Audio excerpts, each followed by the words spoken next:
You ever wake up to the sound of a car horn and just know something big was happening? That's how it was that morning, February the 2nd, 1980, a Saturday, cold as a meat locker, and I still remember the beep, beep, beep of some unfamiliar horn echoing through our quiet little street in suburban Ohio. It wasn't the usual groan of our old '71 Ford LTD. This was sharper, peppier, and it dragged me right out of my Star Wars sheets like a fire alarm. I rolled out of bed in my Empire Strikes Back pajamas, the ones with faded Chewbacca print on the legs, and my toes hit that icy linoleum like I'd stepped onto a frozen pond. No socks, no slippers, just adrenaline and teenage curiosity pushing me to the window. And there it was, an AMC Pacer, shiny, egg-shaped, copper brown with wood paneling on the sides like a suburban spaceship. It looked like a jelly bean on wheels, and I mean that in the most glorious way possible. My dad was standing next to it in the driveway beaming. He looked like Burt Reynolds without the mustache, bell-bottoms, members-only jacket, and those aviator sunglasses he only wore when he felt like $1,000,000. I swear, if someone had painted a disco ball in the sky, it couldn't have been more dramatic. "Son!" he yelled. "Come check this out." I grabbed my Bata sneakers, threw on my puffy nylon jacket, you know, the one with the bright orange lining and those annoying metal snaps, and bolted downstairs. I passed the kitchen where Mom was pouring Tang into our Garfield mugs, a rerun of Captain Kangaroo playing faintly from the countertop TV. "You better wear your hat," she called out. But I was already halfway out the door, heart pounding, nostrils full of that cold morning air that smelled like frost, gas fumes, and maybe just a little victory. Dad stood by the driver's side door like he was posing for the cover of Car and Driver. "Picked it up this morning. Traded the LTD, straight across, clean deal." His grin was wider than the car's windshield, and with a Pacer, that's saying something. You ever seen anything like it? I hadn't. Nobody had. The neighbors were already peeking through their curtains like it was a UFO landing. "It's got bucket seats," he said, opening the door with a flourish. "And wait till you hear the radio." I slid into the passenger seat and immediately sank into that brown vinyl upholstery that stuck to your skin and smelled like every road trip memory I'd ever had. The dashboard looked like something off the Battlestar Galactica set.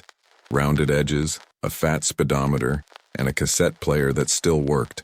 He turned the key and the engine purred like a kitten on tab soda. Then he hit play. Little Genie by Elton John started playing crystal clear. And my dad? He started tapping the steering wheel like he was on American Bandstand. "You like it?" he asked. I just nodded, totally speechless. And this wasn't even the best part, because what I didn't know yet was that this wasn't just a car buying day. This was a ride around town all day and show everyone you know you're the king kind of day. My dad didn't just buy a car, he bought a stage, and we were about to perform. But first, we had to make the rounds. "Hop in," he said. "We're heading to the mall. Gonna grab a slice at Orange Julius and let the town see what real class looks like." I couldn't argue with that. As we backed out of the driveway, the frost on the windshield catching the morning sun, I leaned my head against the window and smiled. This wasn't just a ride. This was history. The sound of the Pacer door shutting had a kind of soft, pillowy clunk, like closing the lid on a Tupperware container filled with mashed potatoes. It didn't sound like any car door I'd heard before. Not like Mr. Dobbins's Chevy Nova next door, which always slammed like a bear trap. No, the Pacer was polite. And my dad? He was absolutely glowing, sitting in that velour captain's seat, like he'd just driven it off the lot in Monaco. The interior smelled like new vinyl mixed with something vaguely chemical, probably whatever Armor All spray Jack's Auto Lot had used to make the dashboard shine like a disco ball. The seats were this weird caramel brown fabric that made a whoosh sound when you sat down. The steering wheel was comically thick with a little silver AMC badge in the middle that my dad kept tapping like it was the ignition for a rocket. "No 8-track, huh?" I asked, trying not to sound disappointed. "Who needs an 8-track when you've got radio, son? This baby's got AM and FM, that's what I call deluxe." He flicked the power button, and a burst of static hissed through the speakers like a rattlesnake caught in a washing machine. He spun the dial gently with the tips of his fingers like he was cracking a safe. And then, magic. The familiar jingle of Kilt 610 AM came through the dash. "And now back to your Saturday Soundwave. Here's Dolly Parton with Here You Come Again." He grinned like a kid opening a pack of baseball cards and getting a Hank Aaron. "Now that," he said, tapping the wheel to the beat, "is music." We cruised down Main Street like we were in the Macy's Thanksgiving Day Parade. He waved at people who weren't even looking. He honked at squirrels. He called out to the postman like they were long-lost war buddies. And the whole time, the pacer hummed along, not fast, not powerful, but somehow happy. We passed the old Woolco, where I'd once gotten my favorite corduroy jacket, the tan one with elbow patches that made me feel like Indiana Jones's slightly nerdier cousin.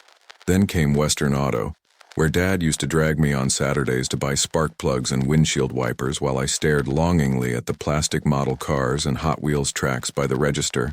And finally, we turned onto our street where the familiar sights greeted us like old friends. The crooked basketball hoop in the Jenkins driveway, the faded Reagan for President sign in Mr. Thomas's yard, and the dusty yellow school bus parked a little too close to the curb as usual. Mom was standing on the porch with her arms crossed and a smirk on her face. "Did you at least check if the heater works?" she called out as we pulled in. "Baby," Dad said, throwing the door open like he was stepping out of a limousine. "This machine is the future." She rolled her eyes but couldn't hide the grin. That was their rhythm, sarcastic jabs wrapped in love. My little sister, Katie, peeked through the living room window with her jelly-stained face pressed against the glass like a chubby raccoon. I waved. We all piled in for the family test ride. Dad insisted. "No man drives alone on a historic day like this," he declared, handing Mom the front seat like he was chivalrous royalty. I got stuck in the back with Katie, who brought along her Alf lunchbox filled with graham crackers and Barbie shoes for reasons known only to her. The pacer, bless its heart, did its best to haul us along, but every bump in the road felt like we were driving over buried treasure. As we cruised through town, I saw our world through different eyes, from the low-slung windshield of a shiny blue jelly bean with 4 wheels. We passed the AMC store where they still sold those creepy plastic Halloween masks with the tiny mouth slit. Then came KB Toys, and I swear to this day I saw the glint of a new Atari cartridge in the window. Pitfall, maybe. Or Yar's Revenge. And the smell. Oh man. When we passed Mr. Gotti's Pizza, that warm blast of oregano, melted cheese, and arcade grease practically pulled me out the window like a cartoon character floating on scent waves. I could almost hear the bleep-bloop of the Galaga machine waiting inside. But even with all that, nothing was as loud, as proud, or as unfiltered as Dad's joy. He waved at a guy in a red Ford Pinto and shouted, "Looks like someone brought a butter knife to a gunfight." At one point, he even leaned out the window and yelled, "Make way for the Pacer Express," to a group of teens in a Dodge Dart. They just stared. One of them flipped him the bird. "Dad?" He just laughed like he just watched an episode of Three's Company. By the time we pulled back into the driveway, the sun was lower in the sky, casting those long golden shadows that made our whole neighborhood look like a photo in a Sears catalog. I remember glancing at the dashboard clock, those old-school digital ones that glowed orange, and thinking, this might be the weirdest best day of my life. And it wasn't even dinner yet. Back inside the house, the day began folding into its usual Saturday shape, that special kind of rhythm every family has. A little bit messy, a little loud, and somehow just right. Mom was back in the kitchen, whipping up what she called tuna surprise, which was basically canned tuna, elbow macaroni, and crushed up corn doodles on top. The smell of it mixed with the lingering scent of Dad's Brute cologne still clinging to his flannel jacket. And for a second, the whole house smelled like a middle school cafeteria with a dash of drugstore aftershave. The kitchen had that sticky yellow linoleum that always made a faint squeak when you walked barefoot. On the fridge, our weekly calendar was held up by a magnet shaped like a big red chewing gum pack, and it read in my mom's neat cursive, Saturday, vacuum, laundry, clean bathrooms, tuna surprise, hee-haw at 7. Katie was in the living room, belly down on the carpet, coloring with a half-dried-out set of Mr. Sketch markers, the ones that smelled like fake banana and cough syrup cherry. She was humming the Gilligan's Island theme while trying to color Barbie's hair purple. In the background, our old Zenith TV, with that rounded screen and wood-paneled casing, was playing reruns of the Brady Bunch, though the color was all off. Everyone's skin looked greenish, but none of us really noticed anymore. Dad, on the other hand, was still pacing around like he'd just won on The Price is Right. He'd already gone out to the driveway twice just to check the angle of how the Pacer looked parked. On his third trip out, he took a rag and started polishing the side mirror, humming the theme to Knight Rider, even though we didn't get NBC clearly unless we slapped the side of the TV and tilted the antenna just right. He came back in, rubbing his hands together, and announced, "Boys, I've made a decision. We're taking the pacer for a proper outing after dinner. This family deserves to be seen. Mom looked up from the casserole and said, Carl, you better not drive us all the way to Galveston again just to get gas station fudge. But Dad was serious. He had that look, the same one he got when he bought a used ping-pong table from the classifieds and insisted it was an investment in family bonding. That table still sat, folded and gathering dust, behind the washing machine in the garage. After lunch, which we ate off our TV trays with the wood grain laminate finish, I helped Dad clean out the glove box of our old station wagon, pulling out a mess of old S&H green stamps, receipts from Howard Johnson's, and a melted roll of Necco wafers that had fused into the shape of a hockey puck. Dad held it up like it was an archaeological find. Proof we survived the 70s, he said. As the afternoon rolled on, the shadows grew long, and that golden hour sunlight spilled across the living room in streaks. Dust particles floated in the air like little spaceships, and I laid back on the floor, staring up at the ceiling fan spinning lazily, while the radio played quietly in the background, John Denver's Sunshine on my shoulders. It was one of those quiet, in-between moments that you don't even realize is becoming a memory. Katie fell asleep on the couch with her face in a couch cushion and a string of drool connecting her lip to her stuffed Raggedy Ann doll. Mom was folding laundry while watching Solid Gold, tapping her foot as Andy Gibb did his usual sparkle smile dance number. And me? I was looking out the window at that shiny blue pacer, imagining us driving through the desert like in one of those old Kodak commercials. Hair blowing, windows down, future ahead. Of course, reality had other plans. Later that afternoon, as we were getting ready for our proper outing, Dad decided it was the perfect time to try and fix the squeaky garage door. He pulled out his red metal toolbox, the one with the squeaky latch and peeling STP sticker, and disappeared into the garage. Mom shouted from the hallway, Carl, please don't do anything that involves electricity or ladders. No response. About 15 minutes later, we heard a loud clang, followed by a series of words that were definitely not part of our Sunday vocabulary. I ran out and found him standing on top of an upside-down milk crate, holding a bent screwdriver and staring at the garage door opener like it had betrayed him personally. He had a smudge of grease on his forehead and a rip in his favorite Wrangler jeans. Son, he said, breathing heavily, you ever just look at something and realize, maybe it's smarter than you? I nodded solemnly. That's how I feel about algebra. We ended up leaving the garage door half fixed and Dad muttering something about buying a new one from Montgomery Ward next week, which, knowing him, meant we'd probably end up with a broken ceiling fan and a snow cone machine instead. Back inside, Mom handed me a comb and told me to make myself presentable, which meant tucking in my shirt and making sure I didn't smell like the garage. I put on my nicest shirt, a Snoopy button-up with a tiny mustard stain from hot dogs at the bowling alley. Close enough. Katie, still half asleep, got stuffed into her little blue coat with the plastic zipper that always stuck halfway up. She clutched her Popple's plush toy and asked if we could stop by Swenson's for a bubblegum ice cream cone with the pink spoon. We were just about ready. Dad stood proudly in the doorway, car keys in one hand, aviator sunglasses in the other, even though the sun was already dipping behind the horizon. This is it, he said, the first official Henderson family cruise in the Pacer. And just like that, our goofy little clan shuffled out the front door, Mom holding Katie's hand, me pretending not to be excited, and Dad strutting like he was about to take us to Hollywood. We all climbed into the Pacer like it was a spaceship preparing for liftoff. Dad was in the driver's seat naturally.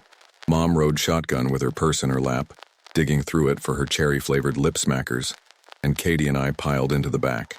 I got the side with the window, a major win, while Katie, bundled up like the Michelin Man, sucked on a half-melted grape push-pop and leaned her head against the door. The inside of the car still had that weird, new used smell, part upholstery cleaner, part dashboard plastic, part stale cigarette, probably from whoever traded it in. Dad turned the key, and the engine grumbled to life like an old man getting out of a recliner. Okay, he said, slapping the steering wheel once like it owed him money. Let's take this baby out for a spin she won't forget. We rolled out of the driveway slowly, tires crunching over bits of gravel from our neighbor's poorly maintained sidewalk. Dad drove the way he always did when he thought people might be watching. One hand on the wheel, the other on the window ledge, elbow out, like he was posing for a magazine ad titled, Cool Dads of the Suburbs. We cruised down our neighborhood streets with the windows cracked just enough to let the cold air sneak in. The sun had dipped low enough to turn the sky a deep orange, the kind of color you only really get in winter. Crisp, dramatic, like the opening shot of a soap opera. Dallas, maybe. As we rolled past the old Payless shoe source where I'd gotten my first pair of fake suede high tops, Mom leaned toward Dad and asked, "Where are we actually going?" "To nowhere," he said, grinning. "And everywhere." Which meant, of course, he had no idea. We passed by Skaggs Alpha Beta, its glowing sign flickering like it was trying to communicate in Morse code, and then made a slow turn past the Town East Mall, where the fountain in the middle always had pennies in it and the inside smelled like cinnamon pretzels and Aquanet. And then, just as we turned down Elm Street, it happened. The car made a sound. Not just any sound. A high-pitched squeal, followed by a series of clunks that seemed to come from beneath my feet. It was the kind of sound that makes everyone go silent. The radio, the conversation, even the road itself. Dad didn't panic. He just kept driving, very slowly now, as if the car might calm down if he whispered to it. Then came the rattle. "Oh boy," he muttered. "That's new." Mom turned to him. "Carl, I know," he said. "Let's just get to the gas station. I'll take a look."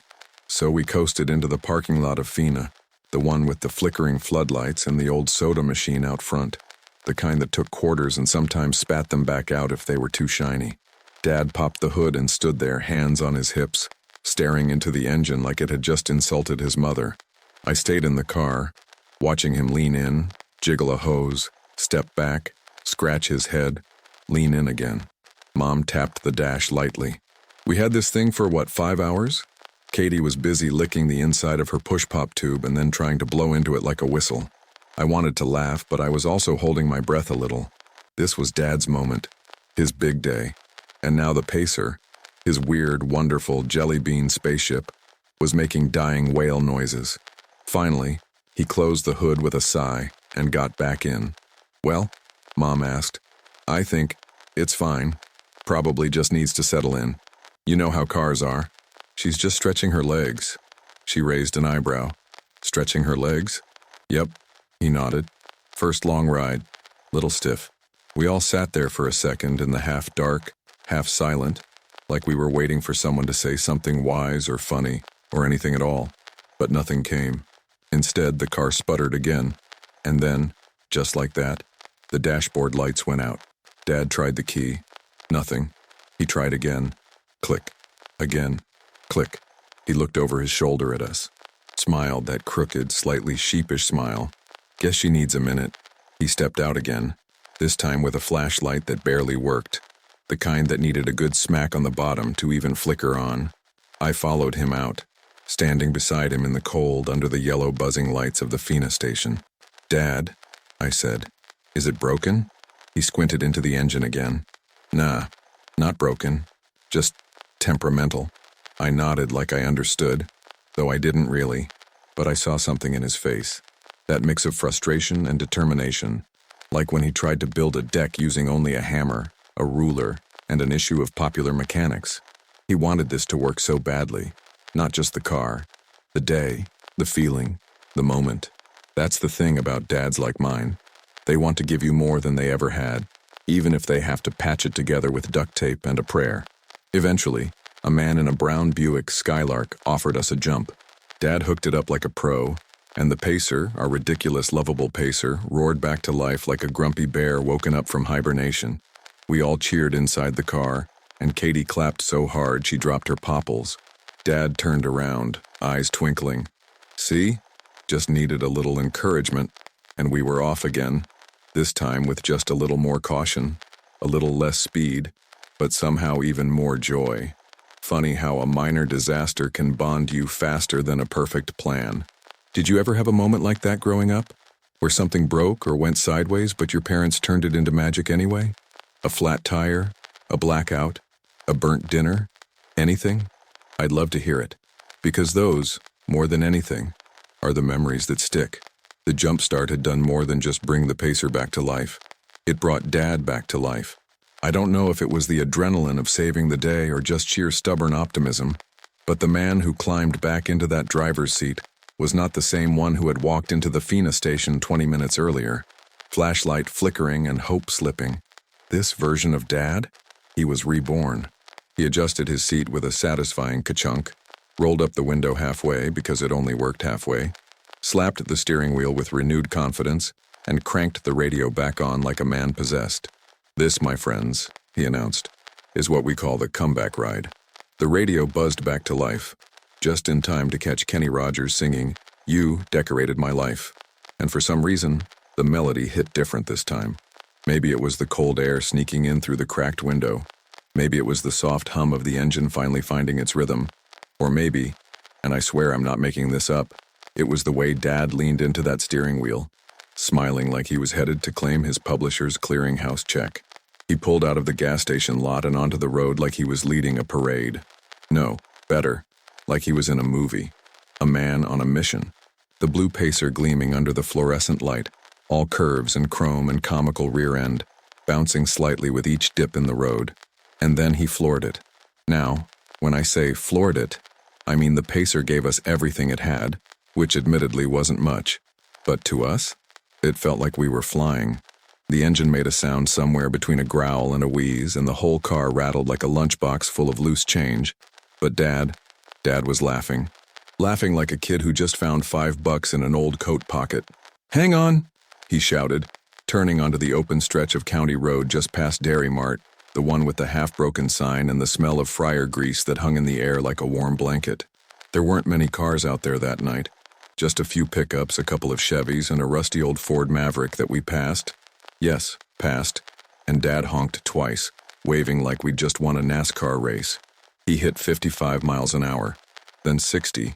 The wind rushed through the barely sealed door frames, making the whole cabin sound like we were in a wind tunnel, and Katie squealed in delight, clutching her popples tight like it was a roller coaster. Mom yelled something about "Slow down, Carl," but even she was smiling. I looked over at my dad, his face lit by the orange glow of the dashboard and the occasional oncoming headlights. His eyes were squinting from the wind, but they sparkled, really sparkled, like he was 18 again, driving his first car, only this time he had a wife, 2 kids, and a Pacer full of love. "You know what this is?" he yelled over the roar. I shook my head. "This is freedom, baby." And you know what? It really was. For 10 glorious minutes, we weren't the Hendersons from the dusty side of town with the squeaky garage door and a freezer full of Swanson Salisbury steaks. We were the Hendersons of the open road, masters of our destiny, tearing through the Texas night in a goofy blue orb on wheels. We passed the A&W Root beer stand, long closed for the night, its giant mug sign glowing faintly above the empty lot. We passed the old drive-in theater where the screen still stood, even though they hadn't shown a movie since Grease. The speaker poles were all rusted and leaning, but the place still smelled faintly of popcorn and asphalt. And then, the best part, Dad turned off the main road and drove us up Coyote Hill. Now, if you're not from around here, you might not know Coyote Hill. It's not much of a hill, just a slight rise overlooking a wide stretch of field, where you could see the town lights flickering in the distance. But to us kids, it was magic. We used to ride our bikes up there in the summer to watch fireworks on the 4th of July. It was the place where secrets were told, where first kisses happened, where dreams lived. Dad parked the Pacer right at the top and killed the engine. Silence. No traffic. No city noise. Just the soft ticking of the cooling engine and the far-off howl of a dog somewhere down in the valley. We all sat there breathing, and then he said it. "You kids know why I got this car?" We shook our heads. "Because it's weird," he said. "Because it's funny looking and nobody wanted it. But I did. I wanted it. And I figured maybe we're a little like that too, not flashy, not perfect, but when you put us all together, we shine just right." Mom reached over and took his hand. Katie was asleep, slumped over on my shoulder, her hair a mess of curls and candy. And me? I just stared out the window at the stars. That was the moment. Not the driving fast, not the honking, not even the music. It was that hill, that quiet, that truth. For the first time in what felt like years, our whole family was sitting in one place at the same time, with nothing to do and nowhere to be. And it felt perfect. All because of a goofy little blue car and a dad who refused to let the moment pass. We stayed up there on Coyote Hill longer than we planned. Dad had turned off the engine, but none of us made a move to leave. It was like time had slowed to a crawl, like the night itself knew we needed this. Not just the ride, not just the view, but the pause. That rare silence families don't always get. Between the chores, the bills, the worries, the what's for dinner, and the turn that down. From the back seat, I could see the town stretched out in flickering dots of amber and gold. You could just barely make out the blinking red light of the radio tower near the old Montgomery ward, and if you squinted, you could see the rotating sign of Showbiz Pizza, still spinning, even though they closed hours ago. Somewhere down there, someone was probably watching The Love Boat or heating up leftover meatloaf in a Corelle plate with a faded blue flower rim. But up here, it was just us, wrapped in the weirdly warm interior of a blue AMC Pacer, windows fogging slightly from our breath, the vinyl dashboard still faintly warm under my fingertips. Mom reached over the front seat and gently brushed a lock of hair from Katie's forehead. Her popples lay in her lap like it had been through a war. Grape push-pop stains on its ears. One shoe missing. "I wish we could bottle this moment," she said softly, almost to herself. Dad exhaled and leaned his head back. "No need," he said. "It's right here." He tapped his temple. "And here." He pointed to his chest. There was something in his voice. A crack just barely there. A softness. I had heard him raise his voice in traffic. I'd seen him laugh so hard he cried watching Johnny Carson. But I'd never heard him sound like this. Not wistful. Not like this. He turned to me then. "You're gonna remember this day," he said. "Not because of the car, not even because of me, but because it was simple. Simple things stay." And he was right. Because here I am, decades later, and I can still feel that cold pleather seat under my legs. I can still hear Dolly on the radio and the buzz of the Fina station lights. I can still smell Dad's aftershave and the lingering scent of tuna surprise that clung to Mom's coat. I can still hear the creak of our front steps, the click of our Zenith TV dial, and the way the garage door always groaned in protest, like an old man asked to stand up too fast. Funny how those little things, the ones you barely noticed, end up being the ones that never leave. Eventually, Dad turned the key again. The engine coughed, sputtered, then settled into its soft hum. He backed us carefully down the hill, headlights sweeping over the patchy grass and candy wrappers left behind by kids who came here to neck or make wishes on shooting stars. As we pulled back into our driveway, the porch light flicked on automatically, and the familiar shape of our house came into view. The cracked sidewalk, the dying rose bush, the wind chimes that never made the same sound twice. Home. We didn't say much getting out of the car. Katie was still asleep, so Dad carried her inside, murmuring something about her getting too big for this. Mom took her purse and paused by the passenger door, giving the Pacer one last look. "I gotta admit," she said, "it's ugly as sin." Dad smiled, tired and proud. "Ain't she beautiful?" I stayed behind a moment, just me in the car. I ran my hand along the hood, the metal cool under my fingers. In the porch light, the paint didn't shine so much as it glowed, like it held onto the heat of the day. The joy, the noise, the love, and kept it there, quiet, waiting. I turned and headed inside. That night, after brushing my teeth with close-up gel and slipping into my underoos, Superman naturally, I laid in bed staring at the ceiling.